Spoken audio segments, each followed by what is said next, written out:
高雄市罢韩成功，嘛点到各地罢免的战火。进前，即时着韩国瑜的时阵，并白目的时代力量的议员黄捷，即卖将做罢免的目标。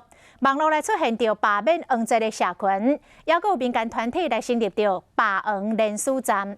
工作人员讲，目前第一阶段的联署已经完成。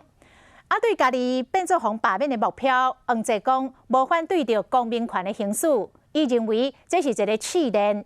也毋过罢韩了后，报复性的力量产生了，甲当作是攻击的目标，伊感觉真遗憾。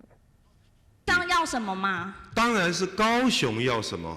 高雄要发财啊！这段即顺好时代力量议员黄捷被封为并别界女神，所以讲拍开知名度。即摆罢免市长韩国瑜。现在是属于高雄的光荣时刻。黄捷用影片收听罢韩成功了后，伊变成被罢免的目标。网络有罢免黄捷的社群，版主讲即马正式宣布罢免键全国全面展开。若是高雄市罢免黄捷，所有民进党、时代力量甲基进党的立委全面开始罢免，也有民间团体设立罢黄的联署站。今日民众来签联署书，针对罢免黄捷，因真有把握。寄到11000份了，第一阶段数量足够了。因为他问政根本就是在表演戏而已，反正没有尽到他的应做的义务啦，他不配做高雄市议员。黄捷出面回应讲，无反对公民权的行使。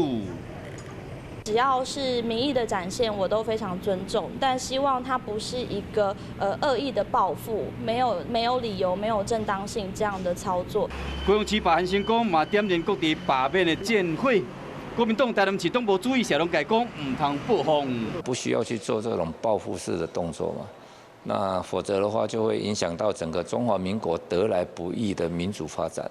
谢龙介嘛特别呼吁讲，韩国瑜即摆应该好好冷静，支持者嘛无应该劝进韩国瑜争取党主席，也若无即摆遮侪代志，国民党恐惊会更加混乱。